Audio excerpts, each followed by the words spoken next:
What's up, everyone? Welcome back to the JT Sports Podcast. I'm your host, JT. This is going to be a fairly short episode. Want to discuss Brandon Aiyuk officially requesting out of San Francisco. What's next for him? Is he going to get traded before the regular season starts? Are the 49ers going to keep him around for one last season? Or are they going to put the franchise tag on him in the offseason? Colin Cowherd released his top 10 NFL head coaches, and he showed Kyle Shanahan the ultimate disrespect. You won't believe where he has Kyle Shanahan ranked and who he has ranked above him on this thing. There's a team in the SEC going into this upcoming college football season that you really need to pay attention to because they're poised for a huge bounce back year. And the reason why I haven't been live lately is because I've been too busy playing EA Sports College Football 25. I got to give you guys my honest thoughts on the game. Before we dive into it all, here's a quick word from our sponsor. In football, we all know that no quarterback can win without good protection up front. It's also important that you protect yourself from data brokers who sell your personal information online to scammers, spammers, and anybody else who may want to target you. That's why you should use Aura, today's sponsor of this episode. Aura shows which data brokers are passing away your information on the internet and automatically submits opt-out requests on your behalf. Go to aura.com/JTsports in description or pin comment down below to get a 14-day free trial and protect your personal information from being exposed online. Cleaning up your information online not only helps reduce the amount of spam you receive, but it also protects you from hackers who could use this info to help gain access into your social media accounts, bank accounts, or other sensitive information. Go to our sponsor, aura.com/JTsports in description or pin comment down below to gain access to your 14-day free trial and protect yourself from hackers looking to gain access into your sensitive information online. The book is finally about to close on the Brandon Aiyuk and San Francisco 49ers saga. Brandon Aiyuk has officially requested a trade out of San Fran, and this puts the 49ers in a really tough spot because a few months ago during the draft, the Patriots, the Steelers, and the Commanders were all calling, looking to get their hands on this guy, and you could have got rid of him and gotten a first-round pick in return. But now, with the current situation that you're in at this moment, if you trade Brandon Aiyuk away, you're not going to get anything more than a second-round pick at best. Where have the 49ers gone wrong in this situation? I believe it's them being indecisive with what they want to do with Brandon Aiyuk. Because at the time, when teams were reaching out to trade for Brandon Aiyuk, the 49ers didn't want to pull the trigger because they felt they still had a great chance to secure him to a long-term deal. But with Justin Jefferson recently signing his huge mega deal, that has boosted the asking price for what Brandon Aiyuk wants, which is $30 million a year, and the 49ers have only been willing to give him anything between $26 and $28 million a year, which is why Brandon Aiyuk wants out. For John Lynch and company, you have to decide to either keep Brandon Aiyuk around for one last season in hopes of being able to go all in on winning a championship with the current core group of guys that you have, or trade him and get less than what you would have gotten if you would have got rid of him a few months ago. The 49ers have severely mishandled this thing. Even if you didn't expect for Brandon Aiyuk to increase his asking price, you should have known that it was going to take a little bit more to get this dude to sign on the dotted line. And it seems as if the 49ers and Brandon Aiyuk's camp are not even anywhere close to reaching an agreement on the number that Brandon Aiyuk has set for himself. Is he worth $30 million this season? I believe so. Now, could you keep him this year and then put the franchise tag on him in the offseason to keep him around? Yes, potentially. But that only depends on if you plan on truly giving him a long-term deal. There's no point and keeping him hostage. Mike Tomlin has a great phrase when he says, we want volunteers, not hostages. And I've heard a lot of 49ers fans say that Brandon Aiyuk has no power, no leverage in the situation. No, BA has all the leverage in this situation. You know that he's going to go out and he's going to play good. I don't think that he's not going to put his best foot forward because this is a contract year. Even the 49ers don't pay him. What he puts on display this season is going to determine what other teams are going to pay him if he hits free agency. So you're damn right, Brandon Aiyuk better continue to ball out this year.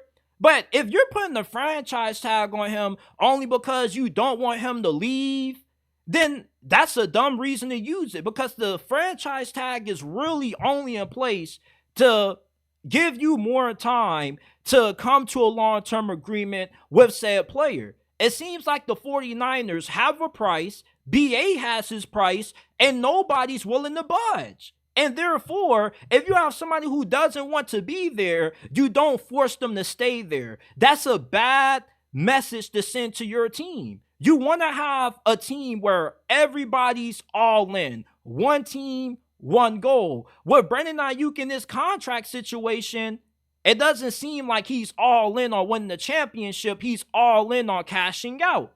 And what was the point of drafting Ricky Pearsall in the first round of this past year's draft if you didn't plan on trading away Brandon Aiyuk before the season? Even if you start Ricky Pearsall and he replaces BA because you traded him away to either the Commanders or the Patriots or whoever, there's no guarantee that he's going to give you the kind of production that Aiyuk was giving you, 1,300 yards as a rookie. Those are high expectations. Now, is Ricky Pearsall some slouch? No, I had him rated as a top 10 wide receiver in this class coming in, but I don't think he's going to give you the kind of production that BA was giving you. For the 49ers at this point, you got to keep Brandon Aiyuk around just to have one last chance of winning it all. Now, could you still win the Lombardi Trophy without Brandon Aiyuk being on the roster? Sure, but he definitely helps your chances, and you definitely have way worse chances winning it without him. This is too common that the 49ers find themselves in these kinds of situations because they take their time with these contract talks. When you know that you really want to keep somebody around, you shouldn't have to second guess what they're worth. When you are already flirting with trading away other teams, that already showed your indecisiveness. This is the equivalent to when you meet a girl, you're messing with her, y'all go on a couple of dates, and then she ghosts you out of nowhere because she's trying to decide if she should go back to her ex or she should just go ahead and move forward with getting into a relationship with you. In the NFL, time is limited, and you got to make a lot of decisions fast. And if you knew that you were going to keep BA around, even if his asking price went up a little bit, you shouldn't have had any problem with giving him what he was asking for. But since you're trying to save a couple of few million, you're trying to beat around the bush and you're trying to snip this dude of an extra million or two. And as a fan, you may say, well, JT, what's the difference between getting $28 million a year and $30 million a year? Well, for the 49ers, that extra million or two that you could keep, you could potentially use that with re-upping Trent Williams' contract because he also wants a little bit of a pay raise. What about the other guys who are in line for new contracts? You can't put all of your money into a guy that may just be a great wide receiver 2 at best, and maybe he isn't a great number 1 as many of us think. But I believe Brandon Aiyuk is a true number 1 wide receiver. There's only about 12 or 13 of them in the league. So when you have one on your team, you got to pay him like they are one. You only think that Aiyuk isn't a true number 1 because he hasn't had the kind of production that he had in 2023 consistently throughout his career. But that was a huge breakout year for him. What if he goes for 1,200 or 1,400 yards this year? Then you have no choice but to pay him. Is it a problem with the 49ers not having the money to give to Aiyuk? Or they just don't want to give him the money? Because those are two different situations. If you don't want to give him the money, then you might as well just go ahead and get rid of him. But if you still believe the dude is worth the money, maybe you say, you know what? If you really want $30 million a year, we're not going to trade you. We're going to let you play out this season. And if you ball out again, then okay, then we'll give you what you're asking for. But if not, it's adios, amigos. Brandon Aiyuk, though, why would he want to play for an organization that doesn't want to give him the security that he's looking for? Because if he gets injured, all that leverage that he has goes down the drain. Most people fail to realize that a lot of these players that have asked to get traded the last couple of years, they've gotten their way because you don't keep somebody that doesn't want to be a part of your organization. It just sets a bad vibe in the locker room. And I already saw Jawan Jennings making a controversial post on his Instagram story when he's like, you can't think that you're the only person responsible for the success that we've had and whatnot. So there already has been some locker room friction because of this Brandon Aiyuk and 49ers contract drama. And I do believe that Brandon Aiyuk kind of has OD'd on this situation a tad bit, going on TikTok, being on FaceTime with Jaden Daniels saying, oh, they don't want me. But you got the 49ers saying, no, we do want you. So at this point, let's just wrap this shit on up, get it out the way.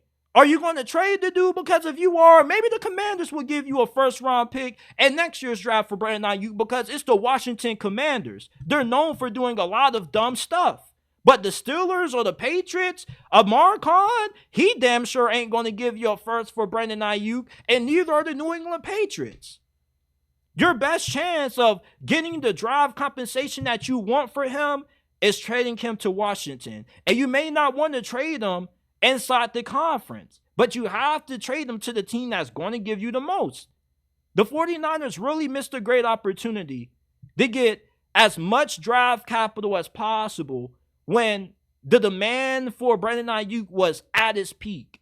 Now, the demand for him is still high, but now with there still being a lot of uncertainty with his contract negotiations, that lowers his asking price. Nobody's going to pay for a one-year rental. What if Brandon Aiyuk gets traded to a new team and the new team doesn't want to re-up him right then and there, and he balls out again and he ends up hitting free agency? Then it just was a waste of time and a waste of a draft pick just to trade for a dude who only played 1 year. Unless you win the Super Bowl with that, wherever he goes to. Me personally, I don't know about you guys listening, but I think the best option for San Francisco is to keep him for this season. Let him do what he does. If he has another good year, then you pay him what he's asking for. If not, let him hit free agency. You can keep saying that, oh, we got to get something back for him. Man, that window has passed, man. If I can't get a first-round pick for Brandon Aiyuk, then F it. It just is what it is. I'm not taking a second or a third-round pick for, bridge or, nearly, considered wide receiver one. Because that's pretty much what he is. He's a fringe, low-end wide receiver one, a high-end wide receiver two, which is really good. Because in the right situation on another team, he could be a bona fide number one wide receiver. He could be that true number one threat on the outside. Maybe he is a beneficiary of the Kyle Shanahan system to a certain extent, and maybe he goes elsewhere and he doesn't have the same level of success, but this is still a brother that's capable of giving you 1,000, 1,100 yards a season in the right situation with the good QB. I just think the 49ers have really whiffed on this whole entire situation. And they have a tendency of dragging their feet when it comes to these contract negotiations, and they always end up hitting the fan. And training camp starts on the 23rd. It seems as if he has demanded this trade to either make the 49ers work faster or just to say, you know what, he's throwing his hands up. He's done with this whole thing because he knows that San Fran isn't going to budge on what they're willing to pay him. But these are just my final thoughts on the Brandon Aiyuk and 49ers saga. The next time I talk about this, it's either he's getting traded or he's signing an extension to remain in San Francisco long term. Colin Cowherd has revealed his top 10 NFL head coaches going into this season, and he showed Kyle Shanahan the ultimate disrespect. Can you believe he has Mike Tomlin, Sean Payton, and John Harbaugh ranked above Kyle Shanahan, who has been to 4 out of the last 5 NFC Conference Championship games, 2 Super Bowls during that 5-year span? When's the last time John Harbaugh has been to a Super Bowl? It's been over a decade. We haven't even mentioned Sean Payton in the Super Bowl in years, and he didn't really do a good job in Denver last year. Mike Tomlin, I can understand Mike Tomlin being a top 5 head coach because of how he's always overachieving, but I'm not about to put him over a head coach that's been to the conference championship nearly every year the last half a decade. Andy Reid, Sean McVay, Kyle Shanahan, to me, are unanimously the 3 best coaches in the NFL, and it really shouldn't be a discussion about it. If you think Kyle Shanahan is overrated, okay, I can understand that. With the head coach that has the kind of resume that he has and is considered to be one of the greatest offensive minds of this era, you would think that he at least would have won 1 Super Bowl by this point. But just because he's overrated still doesn't negate the fact that this dude is a top 3 head coach. This dude took the last pick of the NFL draft a few years ago and turned this dude into an MVP candidate. There isn't too many active coaches right now that have a better resume over the last 5 years than what Kyle Shanahan has. But that's not even, the beginning of my disdain for this list. What you mean Jim Harbaugh didn't qualify, man? Just because the dude has been out of the NFL for a decade doesn't mean that with him being back in means he shouldn't be on this list. I'll take Jim Harbaugh over Matt LaFleur, Kevin Stefanski, Sean McDermott, Mike Tomlin, John Harbaugh any day of the week. To me, Jim Harbaugh already is a top 5 head coach based off what we saw out of him the last time he was coaching in the National Football League. Sean Payton is way too high on this list. I think Sean Payton is a damn good head coach, but based off what we saw in 2023 out of him, we're not going to put it all on Russell Wilson to act like he wasn't part of the problem too. He at least should be a little bit lower around the 7 to 8 range. Kevin Stefanski, I wouldn't put him over Sean McDermott. Look, I get that the Buffalo Bills have had a lot of playoff disappointments under the Sean McDermott regime, but let's not ignore the fact that he is the best head coach the Bills have had in decades. They haven't had a head coach this good since they were going to the Super Bowl back in the 80s and 90s and losing every year with Jim Kelly. Before Sean McDermott became their head coach, they had one of the longest playoff droughts, not just in the NFL, but in sports. He, to me, should be a little bit higher than what he is. Just because he doesn't have the postseason success doesn't excuse him being a better coach than Kevin Stefanski, because he's just more consistent at winning. If you look at what Kevin Stefanski has done in Cleveland, yes, last year was impressive. Losing Deshaun Watson, a ton of other starters to season-ending injuries, and still making it to the postseason with old man Grandpa Flacco was nothing short of spectacular. And it was a great coaching job. But let's not just ignore the inconsistencies that the Browns have had year in and year out under Kevin Stefanski. They'll make it to the playoffs one year and then miss it the next. You would like to see more consistency if I'm going to rank you over a coach as good as what Sean McDermott is. And then lastly, John Harbaugh. We're talking about overrated coaches. If we're calling Kyle Shanahan overrated, we need to hold John Harbaugh in that same regard. And the reason why I don't think John Harbaugh is as good as what people in the media make him out to be is because we seem to have forgotten that Lamar Jackson saved this dude's job his rookie season. Before Lamar took over, John Harbaugh had one of the hottest seats in the league. Ravens fans wanted this dude gone, and a good amount of Ravens fans still want him gone due to their shortcomings in the postseason with Lamar Jackson. Imagine if Kyle Shanahan had a quarterback as good as Lamar. You think that he would keep coming up short to Kansas City? I'm not about to hold Kyle Shanahan completely in the overrated category because he struggles against one of the greatest quarterbacks to ever play this sport, because so do other people. Sean McDermott can't beat Patrick Mahomes. John Harbaugh and Lamar can't beat Patrick Mahomes. Patrick Mahomes is the closest thing that the NFL has to Michael Jordan.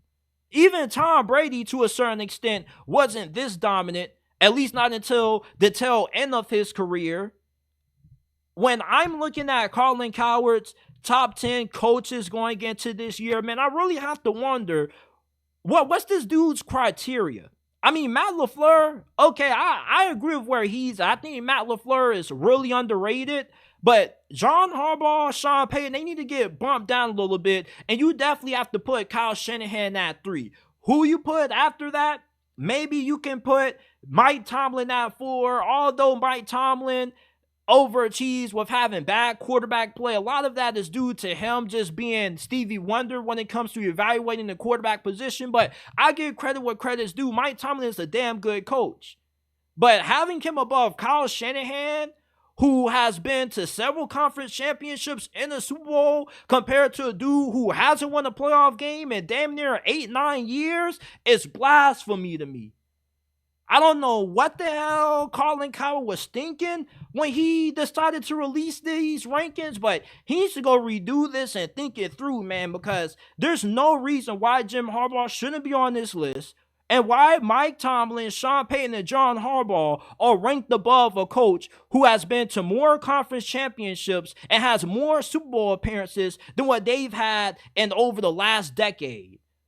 If this is just a top 10 list based off overall resume, then it's understandable. Although Sean Payton's resume is a little bit outdated, because you at least have to win a Super Bowl within the last decade or so to be considered as high as what he has them, in my opinion. If I was doing these rankings, I would be judging it based off, if it was resume based, who has done more recently, not who's done more overall in their career. Because even if you're going off career accomplishments, there's only a handful of coaches that have halfway as decent as a resume than what Kyle Shanahan has.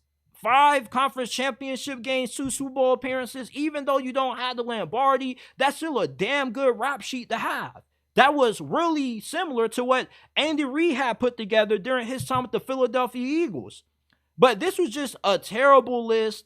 I'm going to go over it one last time. At 10, he has D'Amico Ryans. I think that's a little bit too high for a guy who's only been coaching 1 year. Sean McDermott at 9 is way too low. Kevin Stefanski, he should be behind Sean McDermott. I would put him at either 9 or 10. Matt LaFleur, I think he can stay where he's at. Kyle Shanahan needs to be moved to the 3rd best coach in the league. And then you can put John Harbaugh at 6.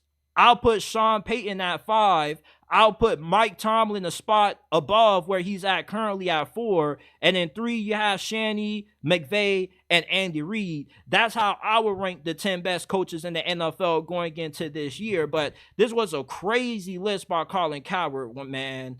There's a team in the SEC this year that a lot of people think is just going to be flat out garbage, that I believe, on the other hand, is going to be in for a huge bounce back season. And that's the South Carolina Gamecocks. They won 5 games last year, and it was a really disappointing season considering how much this program has overachieved the first 2 years under Shane Beamer. Year 3 definitely was a down year, 5-7. And going into this year, a lot of people don't see much changing, but I have to disagree with that. I believe that in terms of being able to have a 6-win season, South Carolina is definitely capable. They got a really talented roster. I was playing College Football 25 a few hours ago, and I was playing against somebody that had South Carolina online. He was eating my ass up with this wide receiver named Nick Harbor, excuse me. And Nick Harbor, this dude is a monster in College Football 25. He has 99 speed, 99 jump. And you look at this dude's measurables in real life, he's 6'5", 240 pounds. This dude was fast enough where you got people considering him a faster wide receiver than what Tyreek Hill is.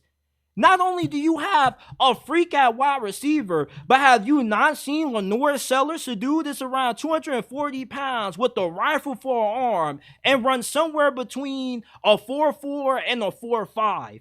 That's in the Anthony Richardson tier of athleticism.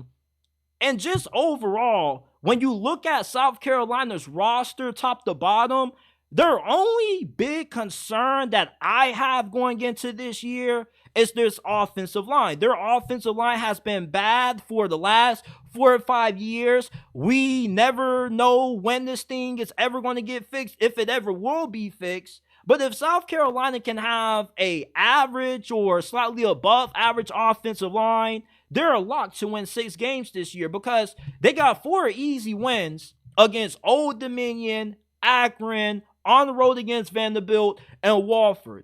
Now you just have to find a way to get 2 more wins, which is easier said than done, considering that the rest of their schedule is brutal, man. You got Kentucky on the road. That's a winnable game. LSU is winnable because we don't know how good that defense is going to be. You got Ole Miss at home.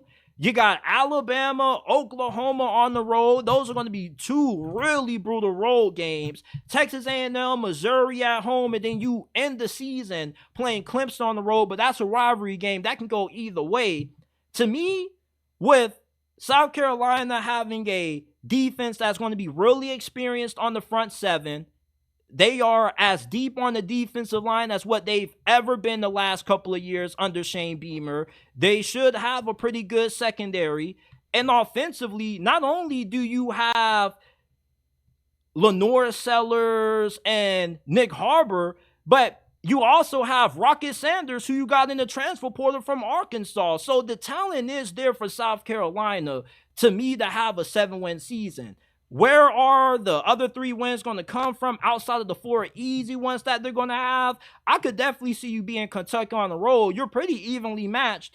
LSU, Ole Miss, you're playing both of those 2 teams at home. Even though they are way more talented than you, when you're playing a more superior team talent-wise than what you are at home, you do have the advantage because of the home atmosphere being on your side. And the majority of upsets take place when you have these superior road teams playing on the road. And one thing about Shane Beamer, and the reason why I'm confident that South Carolina can have a bounce-back season under him, is because he's a really good coach when it comes to getting the most out of his team when they are considered huge underdogs. I will never forget the way they ended off that 2022 year when they wrecked Tennessee's playoff hopes and Hendon Hooker's Heisman hopes as well. Then the following week after that, they dismantled Clemson in upset fashion. Never sleep on the Beamer boys. Okay, it doesn't matter if you don't think they're good enough to beat teams like LSU and Ole Miss. Shane Beamer has shown that if you count this team out, they're good enough to pull off an upset against you. You should never overlook the Beamer boys, especially when October rolls around. You don't want to play South Carolina in October because that's really when they're playing their best football. And if Lenore Sellers and Nick Harbor live up to their potential, this team could get the 7 wins, maybe 8. Now, the floor is incredibly low for South Carolina. They could only win the 4 easy wins that they have against ODU and Akron, Vandy, and Wofford. But with how good of a coach I believe Shane Beamer is, maybe I'm living too much in 2022. I can't see South Carolina having back-to-back down seasons. And there already is a little bit of noise around Shane Beamer's job security. Not a lot, but there is a little bit of rumblings that maybe he's on the hot seat. I don't think he's on the hot seat quite yet. I think that he needs at least another bad year, and then going into 2025, that's really when we start wondering what's going to be his future with South Carolina. But Shane Beamer, based off what he did his first 2 years, I think that should buy him at least 3 more years, even if they aren't that good, because they overachieved massively when he first arrived to South Carolina. People thought they was going to be as bad then as what they believe they're going to be now.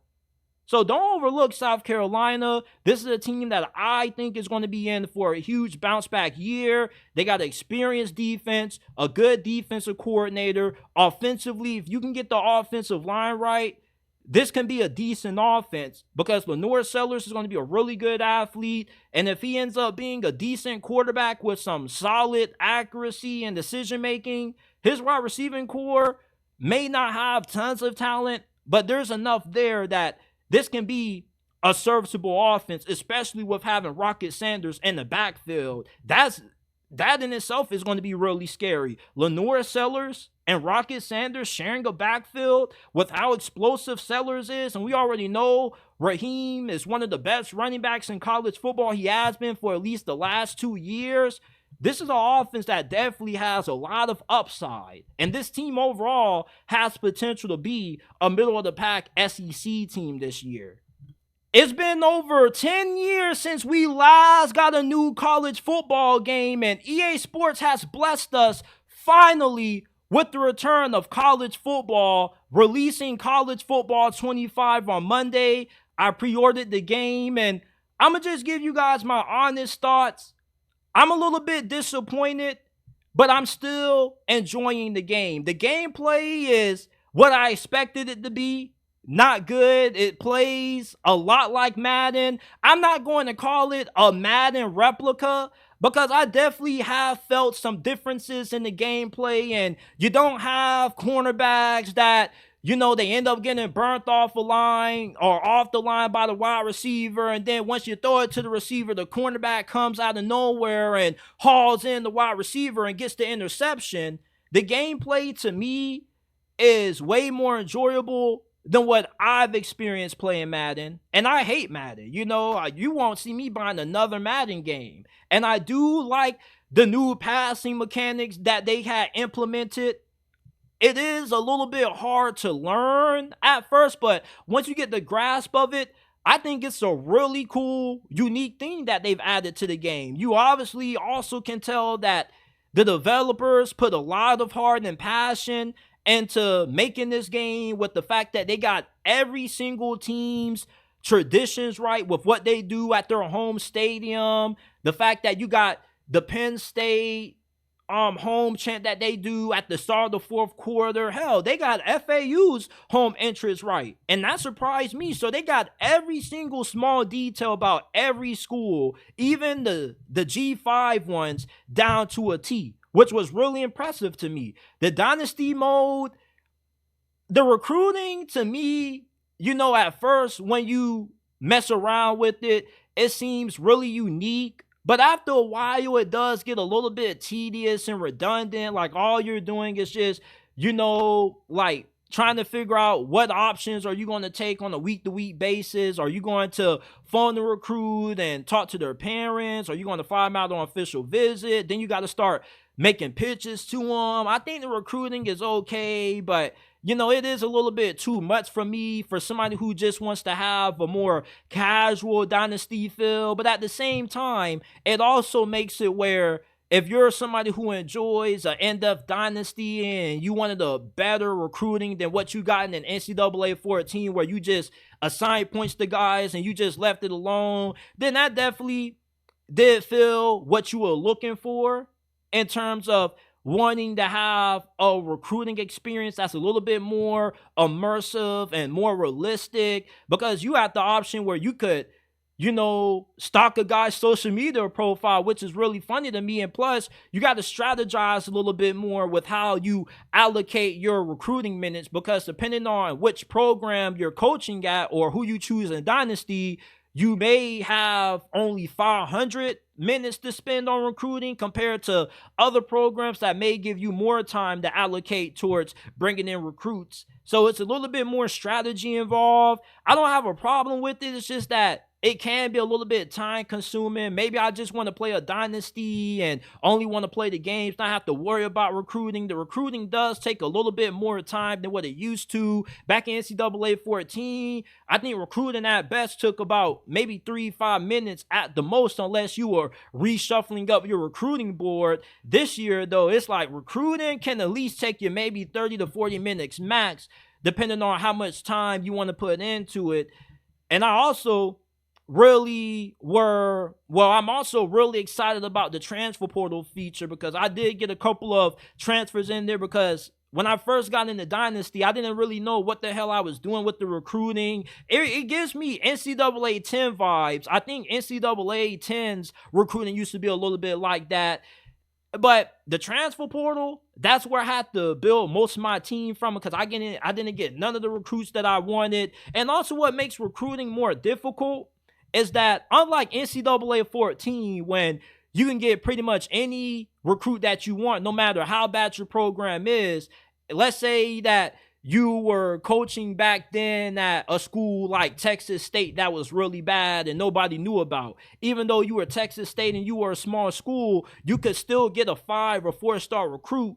But now the 5 and 4-star recruits are crossed out if you're an inferior program. Like I got a dynasty for Florida Atlantic University going on right now, and I can only get 3 stars and maybe occasionally a couple 4 stars here and there. So I do somewhat like the recruiting, but at the same time, I don't like it because it's a little bit more tedious. But I view it more as a pro because it adds to the depth that Dynasty Mode has. I love the coaching tree. I love the fact that you can now hire and fire guys on your staff.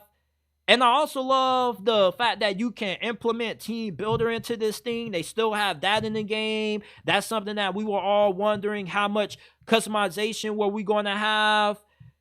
But, the gameplay really kind of hinders things for me. The offensive line still doesn't know how to block. The offensive line has been a huge problem in EA Sports games for years. Even in NCAA 14, the offensive line wasn't that great, but at least it was a lot better than what the offensive line does in this game, man, because when it comes to run blocking assignments, bro, it seems like my offensive linemen never know where the hell they're going. My right tackle always gets beat nonstop. It's like I got the best right tackle possible in the transfer portal. He was like a 85 overall, and he was still giving up like 5-6 sacks a game. And my biggest knock on this game is that it's considered a simulation style football game, but nothing about it screams simulation to me. And I get that when you are playing these video games, it's not going to be anything like what you would see or experience in real life. But that's why it's called simulation, because it's supposed to give you the closest thing to that. And I think that EA Sports College Football 25 comes short of the mark in that capacity. And when I was playing the game, I really didn't get that nostalgic feeling. You feel me? It's like when I turned on the game, it's like, cool, I'm playing college football for the first time on next gen. It's like this is the first college football game that's been out in years. Of course, there's a little bit excitement. And that's what I would call it more than nostalgia. I have more excitement than anything because I really wanted to play a new updated college football game. And we've been waiting so many years for this. But once I got 2-3 hours into playing the game, the excitement kind of wore off. And I was like, okay, so this is the new college football game. It's a little bit like Madden. Not completely like Madden, but a lot like Madden. Even the crowd kind of looks a little bit similar to Madden. There are a lot of things that overlay the Madden. And that's kind of still what disappoints me with this game. And I never had high expectations for this game only because I knew it was going to be made on the Frostbite engine. And for all the people that was saying it plays nothing like Madden, like I knew it was bullshit because it was going to have to play a little bit like Madden because it's based off the same engine, the Frostbite engine, which was made for first-person shooters like Battlefield and whatnot. I don't know why they continue to apply a game engine to sports games that was meant for shooter games, but that's just EA Sports in a nutshell. Now, where do I rank this game on the scale of 1 through 10? I'll give it a solid 7. Although the gameplay is disappointing, and they also took out one of my favorite modes, which was Coach Mode, which NTE, not the expert, really popularized, because before he started doing these series where he would just coach the team, because everybody keeps saying they got Coach Mode and Dynasty Mode with the coaches, but that's not what I'm talking about. Not the Expert has a series where all he did was coach the team. It was an option that before every game started in NCAA, you could choose, one button mode, the regular button mode, or you could choose coach mode where you only called the plays and the players would run the plays that you called. That added a different element to the game. And that's really why I was so excited to play this year's EA Sports College Football, because I wanted to use coach mode. With the new mechanics that they were adding into the game and the new features, I thought that it would be fun to run a dynasty mode where I'm just calling the plays and seeing how it plays out on the field. So I was really let down not to see that. No mascot mode really isn't a big deal to me. But overall, there were a few features that they left out that kind of let me down. But, for the most part, this game is enjoyable. I don't think that I'm going to get tired of playing it as much as I got tired of playing Madden. This definitely is a game that I can see me playing all year round until the next one comes out. But I definitely probably will have my days where I end up saying, man, F this game, and turn it off for a couple of weeks and then come back to it. But it still is a pretty fun game to play. The gameplay isn't the greatest to me, but it's a lot better than what we've gotten out of EA Sports football games the last couple of years. It's just get the blocking right. That's really what infuriates me, man. Like, I hate when I'm doing everything right, but the offensive line logic is just effing broken, bro. Like, just block, man. Block the dude you supposed to block. It's like I'm playing at FAU, and it's like my offensive line is giving up like 10 damn sacks a game. I'm max protecting. I'm doing everything, and my quarterback's still getting hit, man.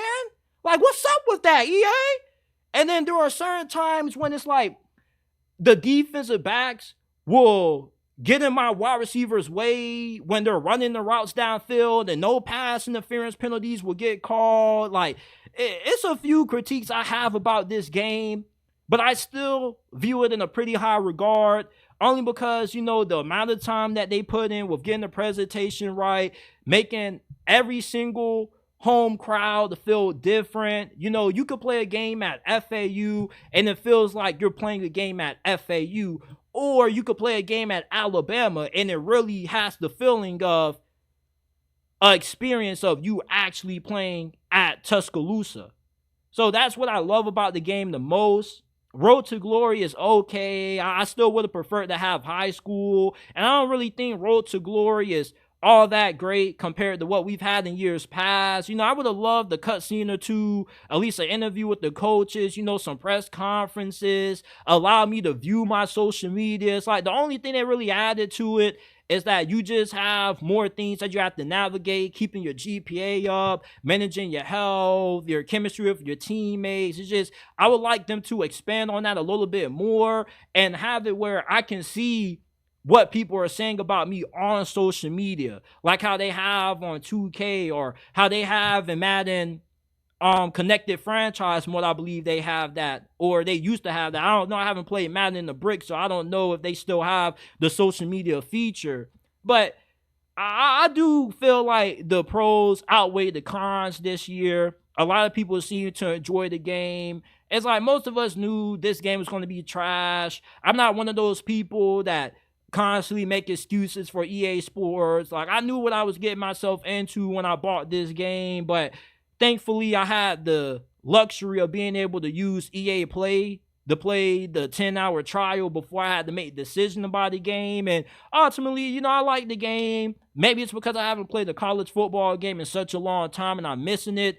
That's why I gave this game a little bit of a chance. But I am enjoying it. I am going to have fun playing my friends online. I think the gameplay does have its moments when it's like, bro, this is Madden. But I don't think the gameplay makes it where I can't play it at all, at least for right now. But these are my thoughts on EA Sports College Football 25. Let me know how you guys feel about this game down in the comment section down below. And this is it for this episode of the JT Sports Podcast. If you enjoyed, give us a 5-star review. Remember that we're not just a YouTube channel. Wherever you get your podcasts from, Apple, Spotify, Amazon, the JT Sports Podcast is available. Give us a 5-star review if you enjoyed. Follow us on Instagram at JTSports_ and on X at JTSports__. I appreciate you guys for tuning in, and I will see you guys shortly with another episode of the JT Sports Podcast.